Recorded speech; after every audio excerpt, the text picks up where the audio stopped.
안녕하세요. 해비재현입니다.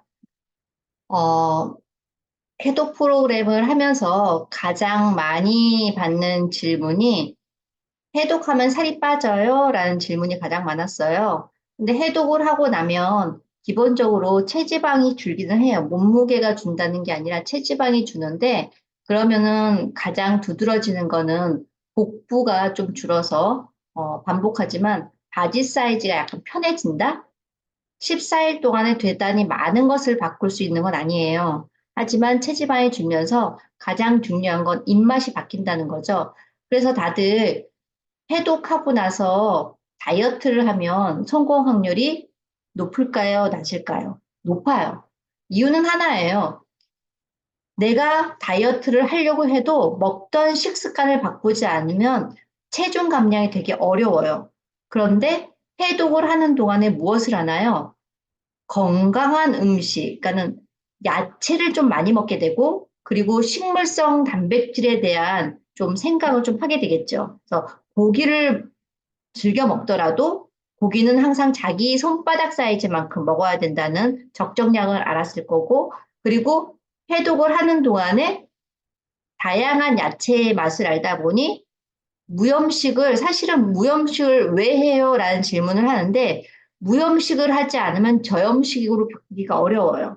그래서 해독 프로그램 할 때 무조건 앞에, 이 다음 강의는 뭐 3일, 5일, 7일 해독하는 방법을 알려드리겠지만, 앞에 무조건 쥐뚜리 주스를 마시면서 비워낼 때 지방이 좀 움직이게 도와주고, 그 다음에 무염식을 짧아도 이틀은 하셔야 돼요. 그래야 저염식으로 넘어갈 수 있어요. 그리고 기본적으로 저염식이 다이어트 하는데 도움이 많이 되거든요. 짠 걸 먹게 되면 단 거가 또 땡기고, 단 걸 먹게 되면 짠 거가 땡겨요. 그래서 실제로 노화를 일으키는 음식 중에 탕후루 같이 단 것도 있지만 그 퍼거라고 하나요? 되게 매운맛 나는 그런 종류의 음식들도 노화를 촉진한다고 이야기를 해요. 왜냐하면 음식이 너무 심하게 자극적인 것도 좋지 않다라고 얘기하거든요.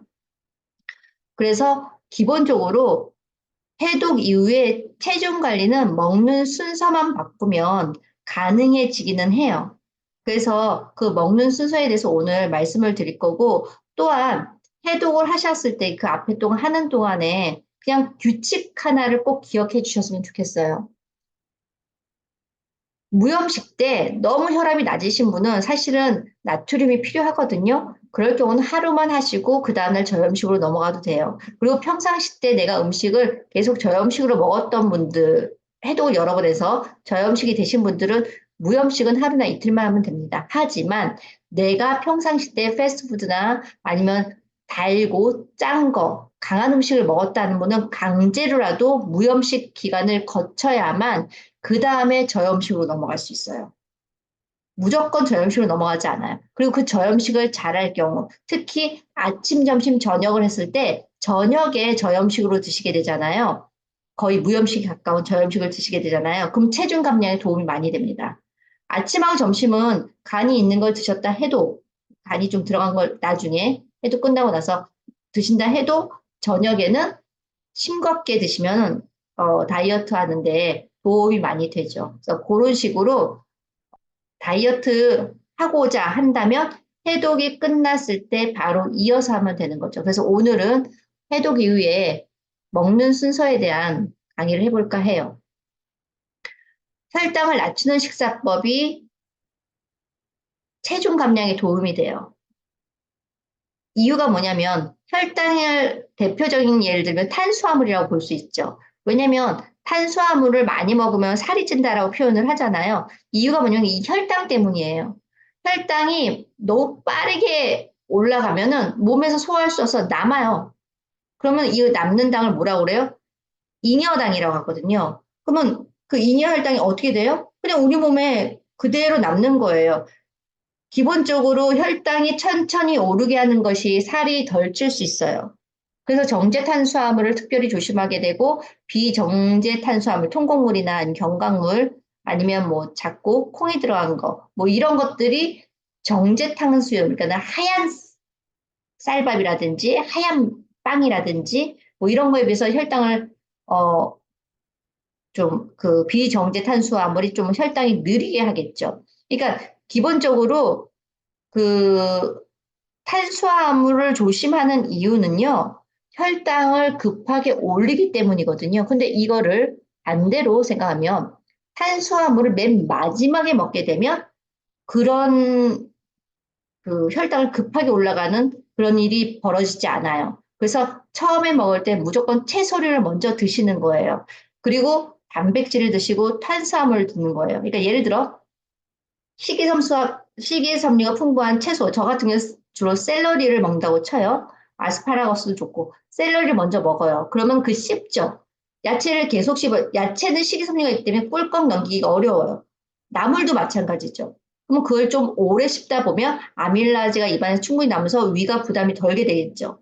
그 다음에 단백질을 먹는 거예요. 지금은 해독 기간엔 주로 식물성 단백질을 많이 먹었지만 동물성 단백질을 먹는다 해도 자기 손바닥만큼 그 이상은 안 돼요. 손바닥을 기억하셔야 돼요. 키가 크면 덩치가 좀 있으시면 손바닥이 더 클 거고 내가 몸이 왜소하고 작으면 손바닥이 작을 거예요. 그러니까 자기 손바닥의 이 바닥 넓이만큼만 고기를 드시면 되는 거지 동물성 단백질은 그렇게 과하게 드시면 안 됩니다. 그리고 맨 마지막에 탄수화물을 먹는 거죠. 탄수화물은 밥만 있는 건 아니에요. 한국 분들은 밥을 많이 먹지만 그 외에 빵도 있을 수 있고요. 그 다음에 우리가 말하는 퀴노아도 있을 수 있고요. 그래서 그 맨 마지막에 먹을 때 탄수화물 맨 마지막에 드시게 되면 혈당도 낮춰지고 체중 증가도 덜하고 체중 증가가 덜하게 되면 이유가 뭐냐면 앞에 식이섬유를 열심히 먹다 보면 포만감이 빨리 느껴지기 때문에 식사량이 조금씩 줄어요. 갑자기 줄이는 거는 오히려 반발감이 생겨서 몸에서 반발감이 생겨서 요즘처럼 확 더 먹게 돼요. 그 폭식을 한다고 그러죠. 그래서 식이섬유를 먼저 먹으면 아무리 급하게 먹으려도 그 질긴 식이섬유를 꼭꼭 씹지 않으면 삼키면 소화가 잘 안 되니까. 그래서 식사 속도를 낮추는데 도움이 되고 실제로 식사를 할 때 천천히 드시는 게 훨씬 체중 감량에 도움이 됩니다. 그래서 내가 식사를 했는데 그래도 내가 좀 식사를 좀 많이 한 것 같아.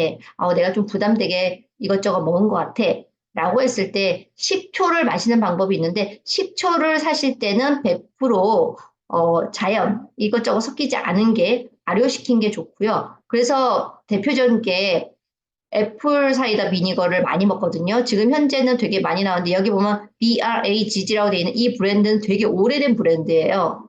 그래서 자연 발효시켜가지고 만든 건데 유리병에 든 걸 사셔야 돼요. 이거를 식사 시간을 기준으로 식사를 끝내고 나서 바로 드셔도 되지만 좀 이따 한 10분 있다가 드셔도 돼요. 대신 이거의 양은 숟가락 한 숟가락에 물을 희석해서 마시는 거예요. 이걸 원액을 드시는 게 아니라. 그래서 숟가락 한 숟갈이면 충분해요. 뭐 두 숟갈 욕심 안 내도 돼요. 그러니까 식사 후에 한 숟갈 정도만 물을 희석해서 내가 마시기 좋은 양으로 희석해서 그걸 천천히 마시면 도움이 돼요. 그러니까 식사 후 바로 마시기보다는 한 10분 있다가 20분 이내예요. 20분이 지나서 3, 40분 있다 마시는 거 별 그렇게 탁월하진 않고요. 이 식초와 이거를 드시게 되면 혈당이 천천히 오르고 인슐린 분비도 억제되고 그리고 또 하나 얘가 몸 안에 들어갔을 때 알칼리가 되기 때문에 소화가 되게 잘 돼요. 그리고 이 장내 양쌍선으로 이 안에 먹어주면 안에 알칼리를 바뀌잖아요. 레몬도 마찬가지고 레몬물 마시는 것도 도움이 많이 돼요. 갈증이 심할 때 레몬물 마셔도 갈증이 많이 해소되는 이유가 알칼리로 바뀌기 때문인데 이거를 드시면 다이어트에 도움이 됩니다. 그러니까 이걸 빈속에 마시기보다는 식사하고 5분 있다, 10분 있다, 그 정도 바로보다는 좀 있다가 마시기를 권해드리고요. 그리고 내가 먹을 때 밖에서 먹고 아니면은 뭐 외식을 하게 됐어. 그러면은 안 좋은 음식을 없애기 어려워요. 왜냐면 단체로 먹을 때 회사에서 회식을 먹거나 뭐 이랬을 때 그러면 그 식당에 건강한 음식을 하나 더 추가하는 거예요. 야채를 더 추가한다든지 주문을 해서 그걸 먹든지 아니면은 미국 같은 경우는 샌드위치 할 때 오더를 더 할 수 있잖아요. 심지어는 뭐 인앤아웃 버거 가도 저희 야채 더 추가할 수 있잖아요. 그런 것처럼 야채를 좀 더 추가해서 드시기를 권하고, 그리고 다이어트를 하시는 분들이 아셔야 되는 게 냉장고 안에 늘 싱싱한 야채가 있어야 돼요, 기본적으로. 저 같은 경우는 3일 분량을 좀 잘라놔요. 양배추도 잘라놓고 채칼로 하시든지 칼로 하시든지. 그리고 기본적으로 양파, 당근, 요렇게 해놔요. 그러면 세 개 통이 있잖아요. 그러면 뭘 하든 간에 마늘하고 양파를 먼저 올리브유에 볶고 다른 걸 집어넣어서 볶아서 그 위에다 생야채를 얹어서 먹는 방법을 하든지 그걸로 볶아서 버섯 더 넣고 해서 양배추 찐 걸 쌈 싸 먹든지 뭐 이런 식으로 그걸 먼저 먹고 난 다음에 저도 현미 찹쌀밥을 먹어요. 맨 마지막에 탄수화물 먹어요. 같이 쌈 싸 먹을 때는 아주 소량만 넣어요. 밥을 같이 넣어서 쌈 싸 먹진 않아요. 다이어트를 할 때는. 다이어트를 안 할 때는 저도 쌈에다 밥도 넣어서 야채 볶은 걸 넣어서 먹는데 내가 다이어트가 목적이다. 그러면 야채나 아니면 다른 걸 먼저 먹고 그다음에 단백질 먹고 탄수화물 먹고 이거를 꼭 지키셔야지 다이어트에도 효과가 더 있어요. 그리고 내가 밖에 나갈 때 출근할 때는 항상 야채 스틱이나 견과류를 가지고 다니는데 견과류도 너무 많이 먹는 거 아니고요. 내가 딱 집었을 때 이 손바닥 안에 들어가는 양 정도예요. 일단 뭐 20개 넘지 않을 거예요. 그래서 그 정도 드시고 그리고 포장된 음식 투고에서 오잖아요. 그걸 그 상태로 먹으면 많이 먹게 돼요. 그래서 그거를 눈으로 볼 수 있게 덜어서 드시는 게 되고요. 그리고 다이어트 할 때는요. 저는 내가 다이어트를 하겠다. 그럼 저도 다이어트를 시작하면은 무조건 해도 끝나고 바로 이어서 하거든요. 그럼 저는 접시를 이용해요. 한 접시. 딱 내가 그러니까 한 접시는 손으로 이렇게 했었을 때 이 손바닥보다는 좀 손이 3개 들어가는 사이즈일 거예요. 제가 먹는 게 제 손바닥 3개가 3개 들어가고 위아래 그러니까 정확히 손은 한 4개 정도 들어가겠죠. 그 정도에다가 4분의 1로 나눠서 나눠 담아요. 그래서 거기서 순서대로 먹죠. 저도.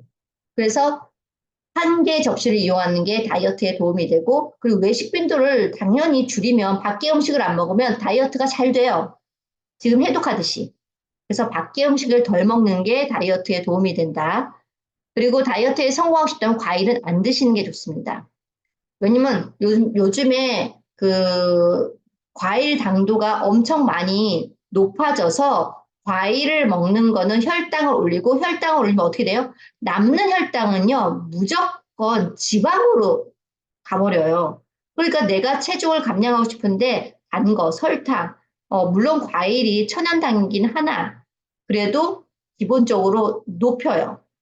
높이기 때문에 과일은 후식보다는 그 전에 먹어요. 그러니까 저도 다이어트를 안 한다 그러면은 뭐 과일 아무 때나 먹는데 다이어트를 시작한다 그럼 저는 과일을 식사 전에 제 손바닥만큼만 먹어요. 과일도 많이 먹지 않아요. 그래서 그렇게 먹고 수분 함량이 좀 많은 거 그리고 이왕이면 소화가 잘 되는 과일로 먼저 먹어요. 그렇게 해서 시작을 하면 도움이 되는 거죠.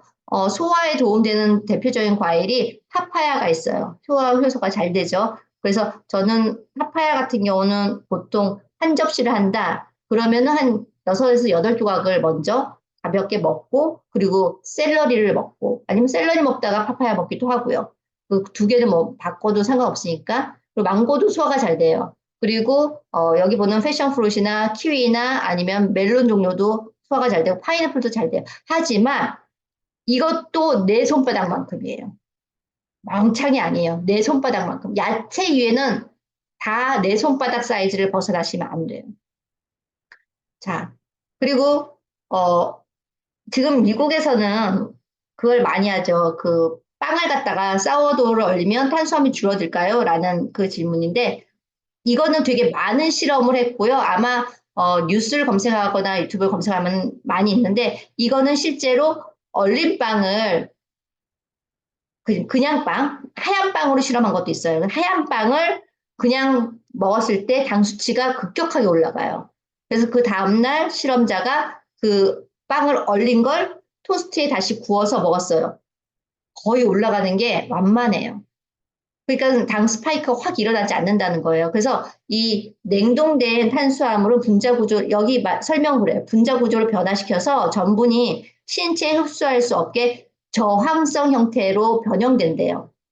그래서 빵을 얼리고 나서 먹기 전에 얼린 거를 토스트를 해 먹어도 그래도 저항성 형태로 변환되고 실제로 한 그 저항성 전분, 그러니까 저항성 전분은 뭐냐면 흡수가 잘 덜 되게. 그래서 흡수가 빨리 안 되니까 어떻게 돼요? 이게 대장 위에서 머무는 게 아니라 대장으로 가면서 거기서 천천히 흡수되는 거예요. 그래서 저항성은 흡수가 빠르게 안 되게 하는 걸 다 저항성 전분이라고 얘기를 하거든요. 저항성 칼로리. 그랬을 때 이렇게 얼려서 먹으면 반으로 준다라고 이야기를 하고 있어요. 이거는 뭐 검증돼서 당뇨 환자분들 경우도 통밀빵을 대체로 얼려서 팔고 미국 마켓에서는 어, 애자하나는 유명한 마켓 같은 경우, 뭐 홀푸드나 이런 유명한 마켓을 다 가면, 체인점 가면 빵 코너에 얼린 빵을 팔아요, 실제로. 그리고 글루텐 프리라고 써 있기도 하고, 그리고 사워도어에 글루텐 프리도 있어요. 그러니까 그런 식으로 내가 빵을 너무 먹고 싶다. 그러면 탄수화물 먹어도 되거든요. 그럼 그렇게 해서 골라서 먹는 지혜가 있으면 좀 좋겠어요. 그래서 기본적으로 아까 그랬잖아요. 사워도어를 저는 주로 얼려서 먹는 편이고, 아까 본 그 사진에 있는 그 빵을 좀 즐겨 먹는 편이긴 한데, 그 사워도어의 건강상 이점은요, 그 프리바이오틱스나 프로바이오틱스 이런 것들이 많아요, 생각보다.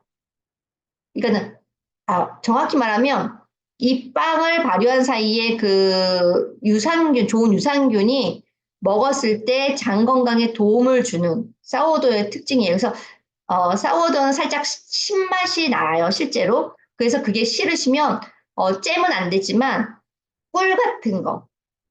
그리고, 뭐, 메이플 시럽도 100%인 걸로. 그래서 그렇게 살짝 발라서, 저는 좀 꿀을 많이 권하는 편이긴 해요. 그래서 그걸 갖다가 발라서 드시고, 꿀 알러지가 있는 분은 다른 걸로 하셔도 좋고요. 그렇게 해서 발라 드시면 신맛을 좀 완화시킬 수 있죠. 그리고 그 꿀이나 단맛을 전혀 쓰지 않으면 혈당 관리에 당연히 도움이 되고요. 그리고 사워도우가 심장 질환의 위험을 낮춰요. 왜냐면 이게 갑자기 확 폭격으로 올라가는 걸 갖다가 덜하게 하니까. 그리고 글루텐 프리면은 장내에 흡수했을 때 유산균이 훨씬 더 장착이 잘 되죠. 물론 흰빵보다는 영양가가 더 높아요.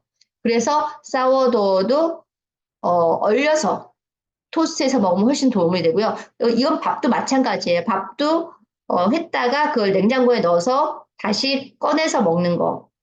뭐 냉동실이든 뭐든 넣었다가 먹으면 무조건 호화, 그러니까 따끈따끈한 밥은 호화라고 그러고 식은 밥을 노화라고 그래요. 그 노화된 밥은 칼로리가 반으로 좀 줄어요.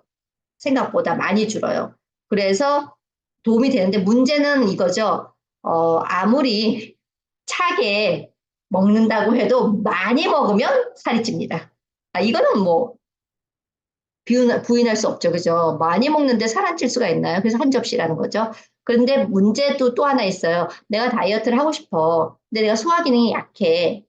그러면 사실은 따뜻한 그 탄수화물 먹어야 흡수가 도 잘 되고 소화도 잘 돼요. 그럴 때는 아까 말한 대로 순서를 앞에 야채를 좀 많이 드시고 단백질을 드시고 난 다음에 먹으면 탄수화물 양을 좀 줄일 수 있겠죠. 그래서 따뜻한 탄수화물 드시면 소화가 잘 되기 때문에 그 드셔도 됩니다. 하지만 내가 양이 좀 많다 싶으면 탄수화물은 되도록 얼렸다가 다시 먹는 방법을 쓰시는 게 도움이 된다라고 말씀을 드리는 거예요. 그리고 해독을 하다 보면 용기가 되게 중요한데 세라믹 코팅 된 걸로 하되 그 PTFE나 PFOA 뭐 이건 나중에 기회가 되면 설명을 하겠지만 그게 풀이라고 써 있는 프라이팬을 고르시면 되고요. 그리고 스테인레스는 304하고 316이 있는데 아무래도 숫자가 높은 게 더 좋아요. 316이 훨씬 더 좋고 일반 식기구는 304로 되어 있는데 304는 관리를 좀 잘못하면 녹이 쓸 수 있는데 316은 녹이 쓸지 않아요. 그래서 번호가 되게 중요하고요. 그 번호가 316은 좀 비싸죠, 아무래도. 왜 그러냐면, 녹슬지가 않아요, 316은. 그리고 316에는 그 몰리브덴이라는 걸 추가해서 훨씬 크롬과 니켈 비율을 높였기 때문에 강한 내식성, 그러니까 부식이 잘 안 된다는 특징이 있는데 대신 스테인레스를 사시면 맨 처음에 오일로 요즘에 뭐 대부분 많이 아시잖아요. 그래서 그 키친타올에다가 오일 발라서 닦고 그 다음에 하는 거는 베이킹 소다를 뭐 닦고 그 다음에 식초물 넣고 끓이고 뭐 이런 방법도 있고 아니면 베이킹 소다하고 콩팥하고 섞어가지고 되직하게 해서 그걸로 문질러서 닦는 방법도 있고. 그러니까 스테인리스는 항상 연마제를 없애시고 난 다음에 드셔야지. 안 그러면 연마제를 드시면 몸 안에 독소를 그냥 집어넣는 거니까 좋지 않습니다. 그리고 무쇠솥은 철분이 많이 있죠. 근데 잘 관리를 해야지. 안 그러면 과한 철분을 먹게 되니까. 뭐 뚝배기 같은 경우는 절대 세제를 쓰시면 안 돼요. 그건 숨 쉬는 그 톡이라서 그냥 물로만 씻으셔야 돼요. 요런, 그래서 안전한 주방 용기를 쓰는 방법을 좀 생각을 해보시고, 그리고 내가 쓰는 용기가 이런 거면은 유튜브나 이런 데 찾아보셔서 관리하는 법을 좀 배우시면 도움이 될 거고요. 그리고 제가 이거는 제일 많이 하는 방법인데요. 저는 그냥 맨 밑에 항상 양파하고 마늘 먼저 볶아요, 저는. 그러고 난 다음에 그 위에 야채를 넣고, 그리고 뚜껑을 한번 덮어서 숨을 한번 죽인 다음에, 그 다음에 숙주 같은 걸 넣어요. 숙주를 넣어서 맨 마지막에 이렇게 뒤적뒤적 해서 한 접시로 식사를 하는 거거든요. 가지 같은 걸 넣어서. 저는 이 방법을 많이 쓰는데, 자, 이제 보자는 거예요. 한 접시, 다이어트 하는 한 접시를 볼게요. 이 그림에 보면 사이즈가 얼마만 해요? 내 손아귀에 들어가고 손바닥으로서 두 손이 충분히 들어가는 접시. 너무 작은 접시 말고 넉넉한 접시도 되고 넓은 볼도 돼요. 근데 그 안에 있는 하나만 먹는데, 자, 이제부터 퀴즈예요. 여기서 뭘부터 먹으면 좋을까요? 야채죠, 당연히. 야채 종류를 먹고. 근데 여기는 동물성 단백질이 지금 현재 없어요. 그러니까는 야채 종류 아보카도가 그 식물성 단백질 충분하니까 같이 먹어도 되겠죠. 그리고 이건 또 잡곡밥에다 콩을 넣었어요. 그죠? 그러니까 맨 마지막에 탄수화물만 먹어도 맛있을 거예요. 사실 이런 잡곡밥에 약간의 소금을 치잖아요. 그러면 탄수화물 자체만 먹어도 맛있어요. 그러니까 야채를 먼저 먹는데 야채 중에서도 단단하고 질긴 걸 먼저 드시는 거예요. 여기는 브로콜리라든지 아래에 있는 당근이라든지 뭐 이런 걸 먼저 먹고 그러고 난 다음에 맨 마지막에 탄수화물. 아시겠죠? 자, 그 다음 볼게요.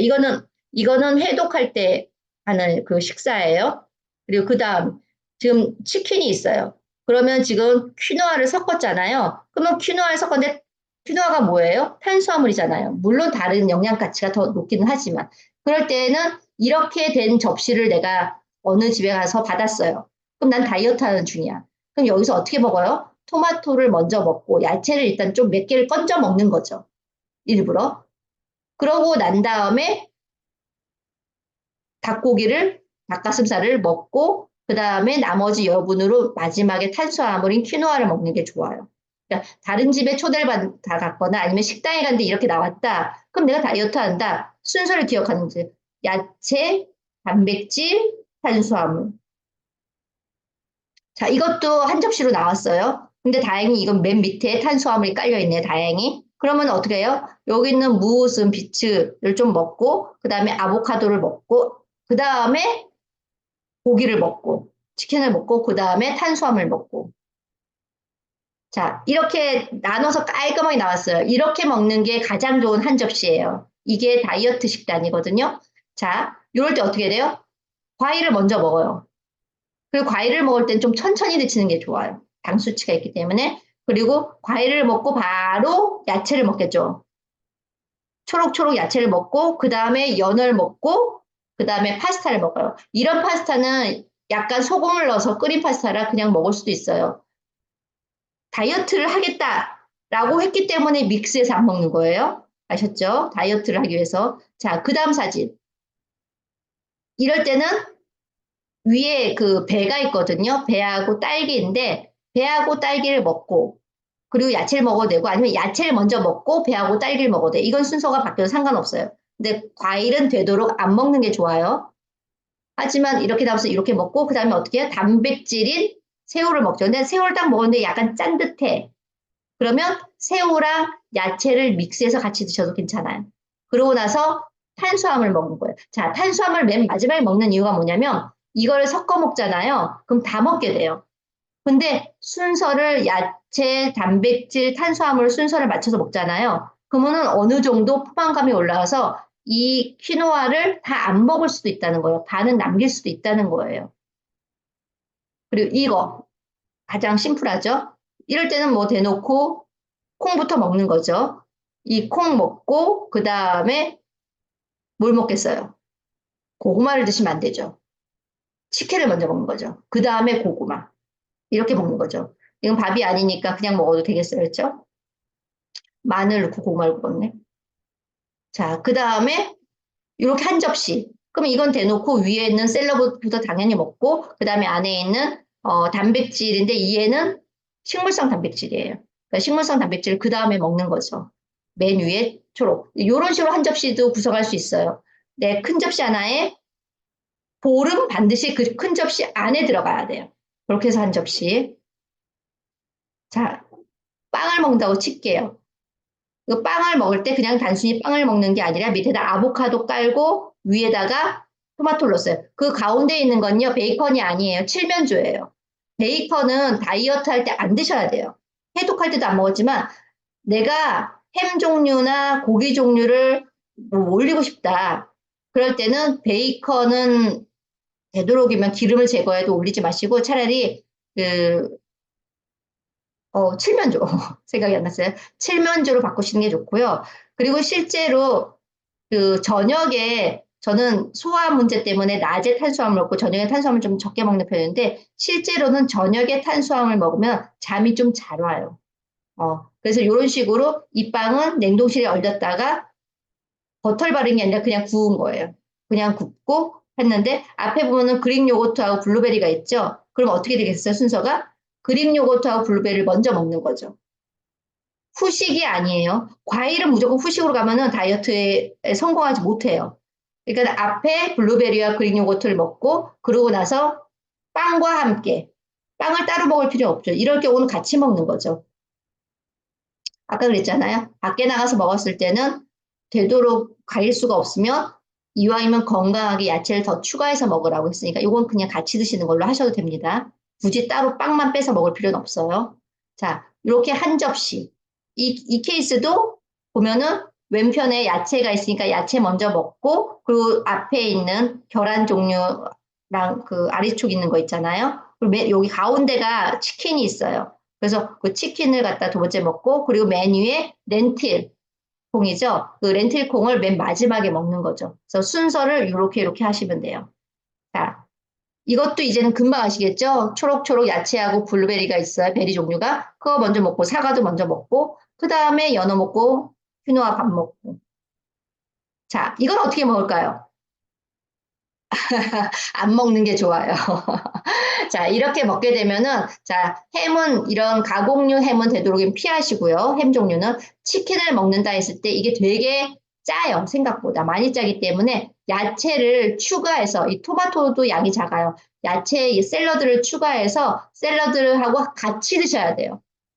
짜기 때문에 이런 경우는 단독으로 드시면 안 돼요. 야채에다 싸먹든지 야채와 함께 드셔야 돼요. 안 그러면 저염식 식단이 무너지게 돼요. 그러니까 요때는 이런 식사는 안 시키는 게 좋지만 만약에 먹게 됐다. 그럼 햄 종류 빼고 그리고 치킨을 먹을 때는 짜니까 야채하고 함께 드시는 게 좋죠. 소스를 굳이 찍진 않으셨으면 좋겠어요. 자, 한국 분들이시니까 한식을 많이 먹겠죠. 자, 이럴 경우는 어떻게 하면 좋을까요? 이럴 경우 밑반찬을 좀 줄여야 돼요. 너무 많아요. 하지만 어쨌든 야채 순서로 야채를 먼저 먹고 그 다음에 여기 보면 계란 있죠. 계란 있고 저게 된장찌개인데 된장찌개는 건강에 좋아요. 근데 내가 다이어트를 해야겠다. 그러면 건더기만 드셔야 돼요. 사실은 국물을 드시면 안 돼요. 국물은 심심한 거. 여기 보니까는 백김치 동치미가 있는데 이게 짜지 않고 달지 않으면 이걸 드셔도 괜찮겠죠. 어쨌든 한식을 먹더라도 심심한 야채 먼저 연근이나 이거 보니까는 들깨다 한 건데 그런 것들을 먼저 먹고 그러고 너무 짠 거는 사실은 밥하고 같이 먹어야겠죠. 이럴 경우는. 이럴 경우는 선택의 여지가 없어요. 짠 거는 맨 마지막에 놔두고 밥하고 같이 먹는 걸로 하고 된장은 국물 안 먹고 건더기만 먹고. 그래서 한식은 이거는 사실은 앞에 본 치킨하고 똑같아요. 이런 거는 다이어트에는 도움이 되지 않아요. 이게 다이어트에 도움이 되죠. 어떻게 해요? 야채가 없는 게 아쉽죠. 한식은 야채가 좀 없어요. 그래서 한식이라 하더라도 생오이, 토마토 이거를 항상 밥상에 곁들이는 습관을 들이세요. 그래서 그걸 먼저 먹고 스틱 야채를 먼저 먹고 그러고 난 다음에 뭘 먹어요? 고등어를 먹어야 되는데 고등어 좀 짜겠죠. 그럼 이럴 경우 옆에다 양배추 쌈이나 상추나 뭐 이런 걸 놔둬서 고등어를 먼저 싸먹겠죠. 그리고 나서 탄수화물은 된장 건더기랑 같이 드시면 되겠죠. 여기 두부도 있긴 하지만. 그래서 그런 식으로 한식은 요령껏 좀 피해야 되거나 아니면 좀 추가해야 될 것들이 있어요. 그래서 그렇게 드시면 도움이 될 것 같고요. 그리고 이렇게 전골류가 왔어요. 그러면 똑같아요. 야채 먼저 먹고, 그리고 이왕이면 두부 먼저 먹고, 맨 마지막에 탄수화물인데 여기 탄수화물이 없으니까 고기를 먹으면 좋겠죠. 야채 먹고 난 다음에 고기를 드시고 국물은 어떻게 해요? 내가 다이어트다? 안 드셔야 돼요. 국물은 안 먹어야 돼요. 자, 다이어트를 하는 사람들이 국물 먹으면 끝나요. 그거는 도움이 1도 안 돼요. 요게 샘플이에요. 내가 한 접시를 했다. 그러면은 제일 작은 사이즈에 들어가는 게 과일 종류예요. 그리고 제일 큰 사이즈는 야채예요. 그리고 과일보다 약간 많지만 그것보다 약간 큰 사이즈는 그 탄수화물 종류예요. 이왕이면 통밀이나 현미찹쌀이나 율무밥이나 뭐 퀴노아나 그런 걸 대체하는 게 좋겠죠. 백미보다는 소화 잘 되는 걸 찾아서 그러고 난 다음에 동물성 단백질과 식물성 단백질이 지금 보이죠. 연어가 있고 그리고 견과류가 있죠. 그리고 팥도 그 콩은 단백질에 들어가는 거 아시죠? 콩 종류 다 단백질이에요. 그래서 그런 식으로 해서 이 그림처럼 과일을 먹고 야채를 먹거나 아니면 과일과 야채를 먹으면서 그다음에 연어, 동물성 단백질로 넘어가고 콩으로 넘어가고 난 다음에 통곡, 탄수화물. 그래서 앞에 강의할 때도 칼로리가 있어야 된다고 하는데 이런 방법도 있지만 앱을 사용하거나 인바디를 사용하세요. 저 같은 경우는 보통 2000칼로리가 아니라 전 지금 병원에 오래 앉아 누워 있다가 움직이기 시작하면 1020칼로리, 1100을 못 넘어요, 저는. 그런데 내가 활동을 많이 할 때는 저는 2000이 넘을 때가 있었거든요. 그럼 많이 먹어도 돼요. 그러니까 칼로리 계산은 꼭 하세요. 이유는 뭐냐면 내 칼로리는 저처럼 만약에 아팠을 때 1050칼로리를 안 넘어요. 활동이. 그러면 저는 1000 정도만 먹어도 유지가 되고 그리고 체중 감량에 굳이 신경을 안 써도 되는 거죠. 근데 내가 쓰는 용량은 1100밖에 안 돼. 근데 에브리데이 먹는 게 2000이 넘어. 끼니마다. 그리고 그렇게 되면 과잉이 되니까 어떻게 됐어요? 얘가 당연히 지방으로 쌓이게 되고 배가 나오겠죠. 그러니까는 기본적으로 다이어트에 성공하고 싶다라고 한다면 해독 이후에 하는 게 가장 편안하고 왜냐면 입맛을 싹 다 깨끗하게 정리되니까. 그리고 두 번째는 순서. 야채, 채소 먼저 먹고 단백질 먹고 탄수화물 먹고 그럼 탄수화물 양이 조금씩 줄어요. 그리고 실제로 야채도 저탄수화물에 들어가기 때문에 그 정도면 충분하고 그리고 또 하나 국물은 드시면 안 돼요. 그리고 내가 잠자는 시간을 계산해야 돼요. 나 12시에 자. 그러면 11시, 10시, 9시, 8시. 그리고 7시까지는 끝내야 돼요. 그러니까 내가 다이어트를 하는데 너무 괴롭게 하고 싶지 않다. 그러면은 5시간 전에 식사를 끝내셔야 돼요. 근데 5시간 전에 끝내지를 못한다. 그러면 4시간, 최소 4시간 전에라도 끝내주셔야 돼요. 그래야지 다이어트의 효과를 볼 수 있고, 그리고 또 하나는 아까 말했듯이 음식 먹고 나서 레몬물을 마시거나 식초 한 숟갈에서 희석해서 마시거나 그것도 도움이 되고요. 그리고 중간중간에 실제적으로는 10분이나 20분 정도 운동, 이게 좀 빠르게 하는 운동 있잖아요. 타바타 운동이나 이렇게 이어서 하는 운동, 운동은 꼭 하셔야 돼요. 운동을 하셔야지 근육을 붙는 데 도움이 되고 근육이 좀 생겨야 지방 형성이 이렇게 뭐라고 하죠? 밀집해서 배라든지 허벅지라든지 이렇게 모이지 않게 되거든요. 그래서 운동을 하는 이유는 젊을 때는 에너지 소비가 많긴 되지만 저는 50대잖아요. 그러면 40대 이후부터는 이 혈류 흐름이라든지 신체의 에너지라든지 메타볼리즘이 다 떨어져요. 그렇기 때문에 강제적으로 운동하지 않고 다이어트를 하는 건 요요가 올 수 있기 때문에 앞에도 계속 강의를 하지만 30분을 기준으로 20분을 하든 40분을 하든 뭐 30분을 하든 괜찮습니다. 에브리데이 그거 하나는 지켜주시는 게 좋아요. 내가 뭐 무리하게 1시간 할 거다. 좀 뭐 40분 이상 매일 걷는다. 못한다 그러면은 몰아서 일주일에 3일이라도 한 40분 그때는 40분 넘게 좀 해줘야겠죠. 그래서 저 같은 경우는 다이어트를, 어, 해보니까 제가 유방암 수술하고 나서 엄청나게 체중이 증가를 많이 했었거든요. 근데 그게 한번 증가한 이유는 입맛이에요. 제가 원래, 적당히 내 칼로리만큼 먹는 게 몸에 계산이 됐어요. 오랫동안. 그래서 저 같은 경우는 피자를 먹더라도 기름에 구운 피자는 두 쪽 이상 못 먹어요. 근데 화덕 피자는 한 네 쪽 먹어요. 그리고 한식 종류를 먹으면 되게 양이 많아요. 근데 양식 종류는 양이 적어요. 이런 식으로 몸에서 칼로리만큼 먹어요. 그 칼로리가 높을수록 저는 여기가 차는 느낌이 나요. 배는 하나도 안 부른데 차는 느낌이 났는데 유방암 수술하고 나서부터 모든 생활 패턴이 바뀌고 그리고 호르몬에 문제가 생기고 이러면서 칼로리가 몸에서 스스로 계산을 못 하더라고요. 그러니까는 몸에서 칼로리를 계산하는 방법은 지금 말한 먹는 순서 지키고 그 국물 요리 안 먹고 짠 국물 요리 안 먹고 짜게 안 먹고 저염식으로 먹고 이런 몇 가지를 지키시면은 내 몸 스스로가 칼로리를 계산하는 때가 오게 될 겁니다. 그래서 그런 식으로 하시고 물은 항상 꼭 잊지 마시고 사이사이 잘 드세요. 그리고 소화가 잘 안 되시는 분들은 식사 후에 바로 물 드시지 마시고 최소한 갈증이 나도 한 10분 참았다가 드시기를 권하고 그리고 또 하나는 내가 배가 고픈지 갈증이 나는지를 제일 구별 못해요. 그러니까 물을 먼저 마셔야지 그리고 20분 뒤에도 그래도 배가 고프다. 그럼 배고픈 거예요. 근데 20분 뒤에 배가 안 고파요? 그럼 그건 갈증이에요. 그래서 그런 식으로 해결하시면 다이어트에 도움이 될 것 같습니다.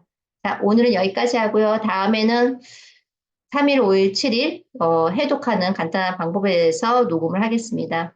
도움이 되셨길 바래요.